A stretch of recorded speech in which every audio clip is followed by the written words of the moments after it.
Hey there, Deborah Moorhead here, and welcome to your Juicy Relationship Tips. Today, the question that came my way was, how do I recover and move forward after a physical and/or emotionally abusive relationship? The very first thing I want to encourage you to do for yourself is to really recognize that when we are in some sort of emotional or physically abusive relationship, there are some devastating experiences that happen. We end up really defining ourselves negatively. We end up feeling really bad about ourselves. There are so many different things that happen during that.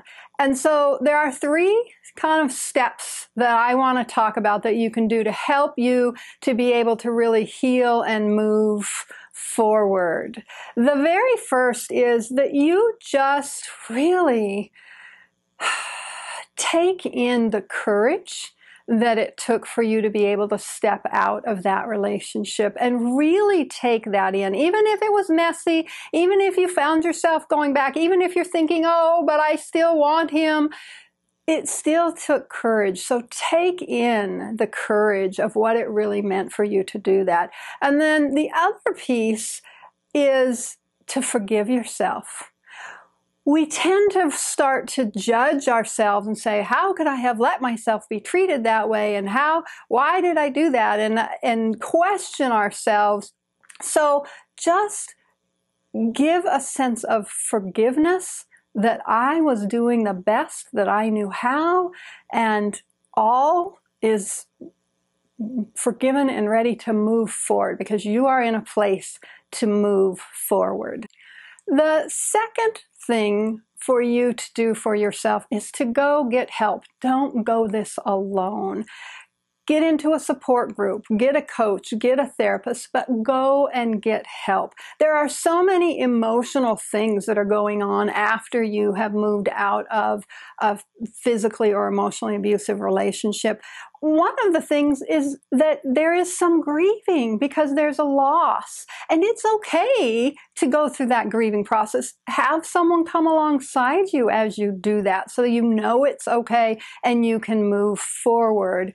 Also, in an emotionally and physically abusive relationship, more often than not, actually probably all the time, there is some level of the criticisms and the comments and the things that were said in the midst of the anger that really were so degrading, so negative about yourself, and you've got that going through your mind. You've got some obsessiveness around some of the negativity, and you've also just got obsessiveness around, even the thoughts of, should I done this, or I could have done this better, and all of that is just going on in your mind. That's normal, but don't go through it alone. So get connected to somebody else to help you with that.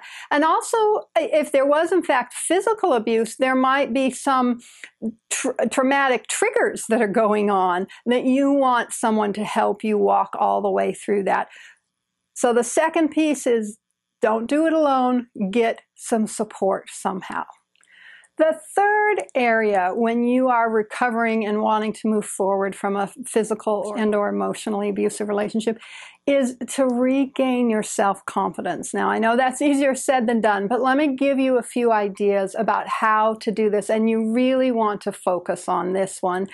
That's what's going to help you to really get back to yourself, because so much of yourself was lost in that relationship and you want to get back to that. So here are a few different ideas of things you can do. First of all, get yourself socially connected again, but to the people and the places that love you, care about you, that are good for you. So friends that maybe you disconnected with, family that maybe you disconnected with, religious or spiritual places, but places where people really will care about you. So get social in a good way. The other is, and I know this may sound silly, but it's really, really important, is to do some things that help you to get reconnected to your strengths and your positives.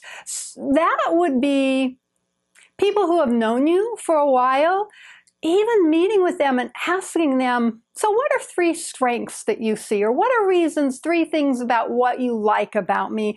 It's a very direct, but it's just a reminder from people who care about you about some good things.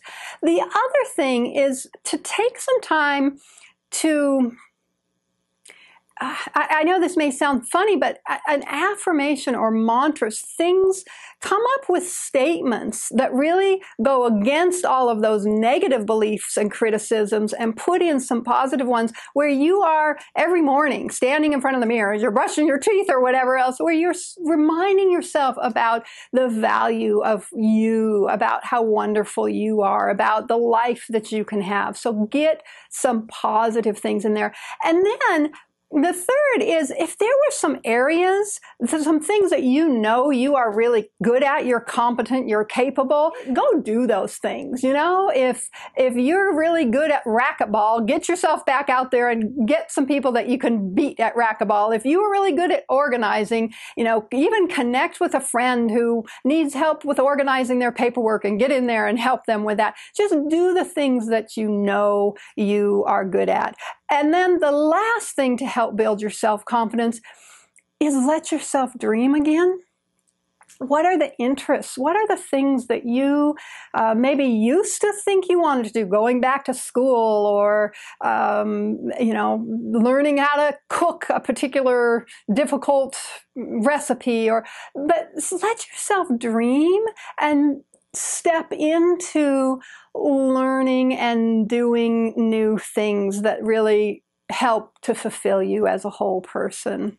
I hope this has been helpful with these 3 ideas that really can take you step by step to move beyond a physical and emotionally abusive relationship. If you want to share this with someone, please share this, and you can leave a comment, and I will see you next time.